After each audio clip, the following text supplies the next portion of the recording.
14 अप्रैल 2026 को सूर्यदेव राशि परिवर्तन करने जा रहे हैं, जो कि मीन राशि से मेष राशि में आएंगे। मेष राशि में सूर्यदेव उच्च के हो जाते हैं और यहाँ पे ये 15 मई 2026 तक रहेंगे।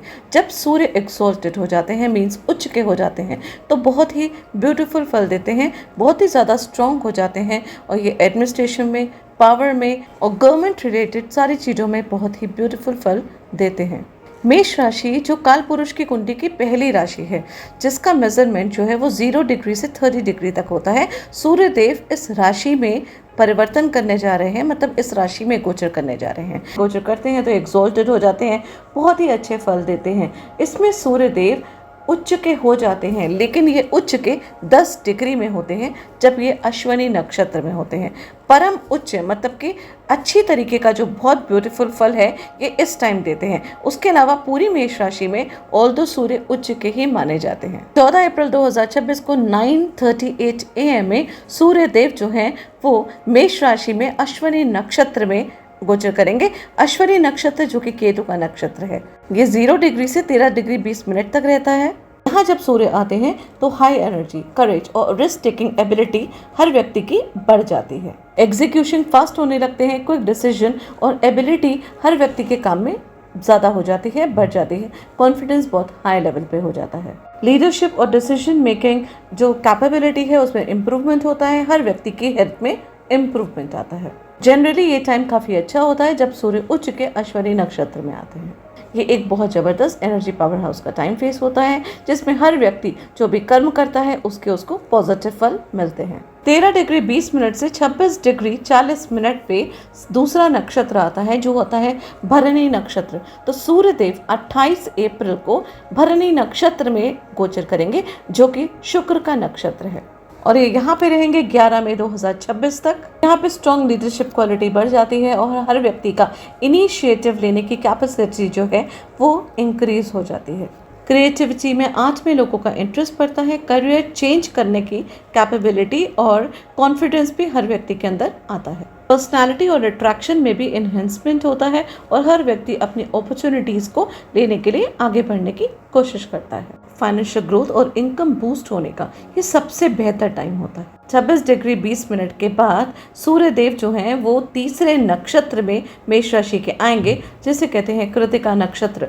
कृतिका नक्षत्र सूर्यदेव का खुद का नक्षत्र होता है और ये यहाँ पे 11 मई 2026 का आएंगे और इसके बाद फिर ये दूसरी राशि में मतलब वृषभ राशि में ट्रांजिट कर जाएंगे।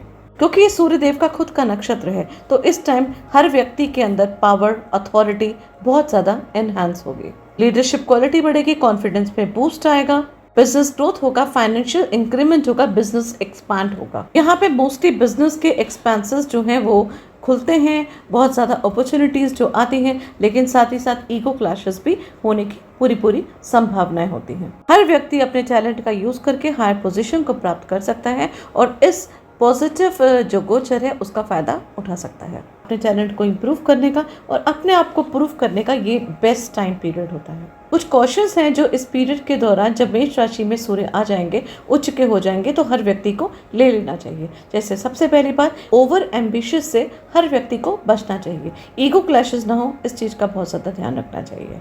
हीट रिलेटेड इश्यूज जैसे बीपी इश्यूज, हेडेक या स्किन इश्यूज जो है होने की संभावना होती है। इससे हीट स्ट्रोक से हर व्यक्ति को इस टाइम के दौरान बचना चाहिए।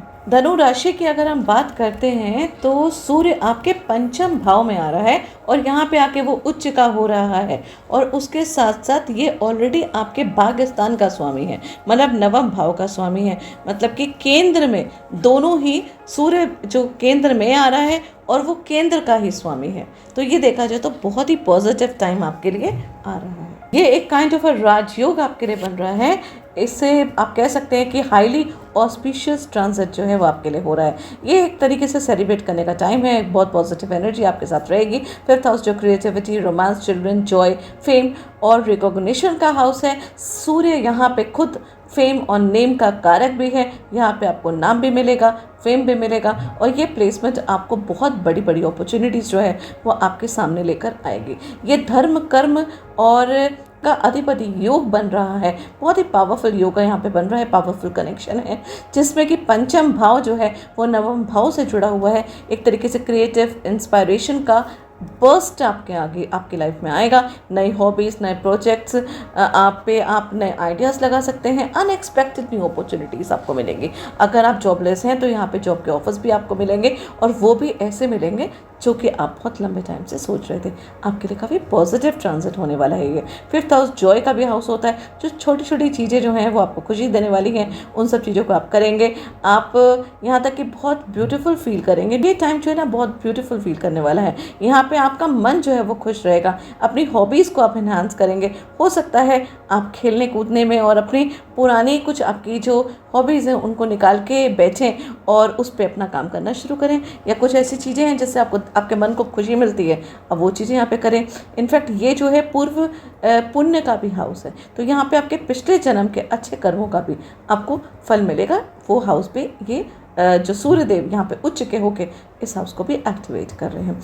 यहाँ पे ये जो ट्रांजिट है वो आपके फैमिली के लिए भी बहुत ज़्यादा बेनिफिट करेगा। इनफैक्ट फैमिली में सडन गेन्स होंगे। आपकी फैमिली मेम्बर्स के लिए फाइनेंशियली ग्रोथ का टाइम है। स्टॉक मार्केट, इंट्राडे वगैरह में अगर काम करते हैं तो उनके लिए भी यहाँ पे पॉजिटिव हो सकता है। इनफैक्ट अगर लंबे टाइम से कोई इन्वेस्टमेंट करा हुआ है तो अचानक कहीं से कोई पॉजिटिव बेनिफिट यहाँ पे मिलने की संभावना है। और इनफैक्ट कोई इन्वेस्टमेंट अगर करना चाहते हैं आप या आपकी फैमिली मेम्बर्स, तो this is the best time आप कर सकते हैं। रोमांस के लिए भी ये बहुत ब्यूटीफुल टाइम है। काफ़ी पैशनेट आप इस टाइम रहेंगे और पार्टनर भी आपको एडमायर करेगा। यहाँ तक सिर्फ एक चीज़ का ध्यान रखना है, थोड़ा सा अपनी ईगो को कंट्रोल करने की रिक्वायरमेंट है। यहाँ पे सिर्फ मैं पर फोकस मत करिएगा, पार्टनर्स को भी आपको इम्पोर्टेंस देनी होगी। अगर आप सिर्फ मैं पे फोकस करेंगे तो डेफिनेटली ईगो क्लैशेस आपके यहाँ पे होंगे। स्टूडेंट्स के लिए एक्सेलेंट टाइम है। नए सब्जेक्ट को चूज़ करने का एक्सेलेंट टाइम है, कोई एग्ज़ाम देने का एक्सेलेंट टाइम है, पेपर्स वगैरह देने के लिए और उसके रिजल्ट का वेट करने का भी ये बहुत ही ब्यूटीफुल टाइम है। स्ट्रॉन्ग कम्युनिकेशन का अच्छा टाइम है। जो लोग क्रिएटिव फील्ड में, टेक्निकल फील्ड में हैं उन लोगों के लिए भी ये बहुत ही सुपर्ब टाइम रहेगा।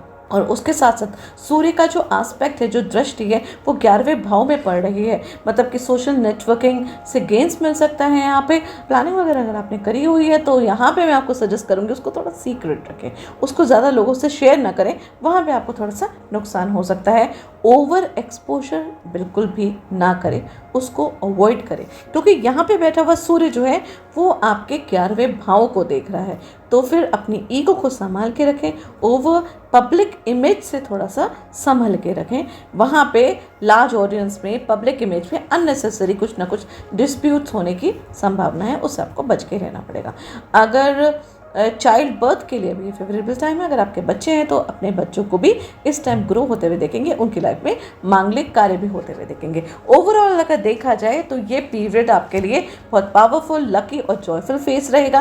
क्रिएटिविटी के लिए, लव के लिए, गेंस के लिए बहुत ही अच्छा टाइम रहेगा। और सबसे इंपॉर्टेंट चीज़ ये होती है कि अगर हमारा मन खुश होता है तो हम बहुत सारी चीज़ें कर पाते हैं। हमारा मन खुश रहेगा, हम कोई चीज़ सीखना चाहते हैं, हम बच्चे बने रहते हैं, तो हमारा जीवन जो है वो बहुत अच्छा रहेगा। तो ओवरऑल ये गोचर बहुत पॉजिटिव है, उसका फ़ायदा उठाइए। बस एक ही चीज़ है जिसका आपको ध्यान रखना है कि ईगो क्लैशेस जो हैं वो आपके रिलेशनशिप में ना हो, और ओवर एक्सपोजर से आपको इस गोचर में बचना है। अगर आपकी सूर्य की दशा, अंतर्दशा या महादशा चल रही है तो ये टाइम में आपको ज़्यादा इफेक्ट देखने को अपने मिलेगा।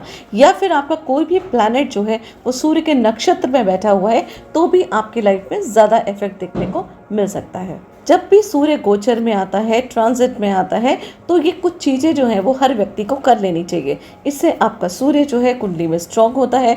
अगर वो नेगेटिव भी है तो भी आपको नेगेटिव फल नहीं देता है। सबसे पहली चीज़, आदित्य स्तोत्रम का पाठ करें। दूसरी चीज़, सूर्य को जल देते समय ओम आदित्याय नमः का मंत्र जाप करें। तीसरी चीज़, सूर्य गायत्री मंत्र का जाप जो है दिन में कम से कम 108 पर ज़रूर करें। और उसके बाद ये चौथा मंत्र मैं आपको बता रही हूँ, इसे 11 बार सुने या फिर पढ़ें। जपा कुसुम संकाशम कश्यपेय महाद्युतम तमोरिम सर्व पाप घनम प्रणतोस्विन दिवाकरम। अर्थात जो जपा के पुष्प की तरह जिनकी काया है, जो ऋषि कश्यप के पुत्र हैं, अंधकार जिनका शत्रु है और जिनके उदय होते ही सारे पाप जो हैं वो नष्ट हो जाते हैं, ऐसे सूर्यदेव को मैं नमन करती हूँ। डोनेशन में गुड़, गेहूं, घी से बनी हुई कोई चीज़ या फिर पर्टिकुलर ये चीज़ें भी आप ज़रूरतमंद को या मंदिरों में दान कर सकते हैं। इससे भी सूर्य जो है वो कुंडली में स्ट्रांग होता है और वो अच्छे फल देता है। आशा करती हूँ आपको ये वीडियो पसंद आई होगी। सूर्य के इस गोचर का उच्च होने का अपनी पूरी लाइफ में एंजॉय करिए, इस गोचर का आनंद उठाइए। और इसके साथ साथ मैं हर राशि की सीरीज की 5 वीडियोस बना रही हूँ, जिसमें पहली वीडियो में हर राशि का नेचर बताऊंगी, दूसरी, तीसरी, चौथी वीडियो में उस राशि के नक्षत्र के बारे में बताऊंगी और 5वीं वीडियो में हर राशि के 3 स्टेजेस ऑफ लाइफ के बारे में बताऊंगी। मतलब कि आपका लाइफ का पैटर्न कैसे होता है, आपका जीवन किस तरीके से होता है। तो अगर माइक्रोस्कोपिक लेवल में आप अपनी राशि के बारे में जानना चाहते हैं तो फिर उन वीडियोस को ज़रूर देखिए। आशा करती हूँ ये वीडियो आपको पसंद आई होगी। धन्यवाद।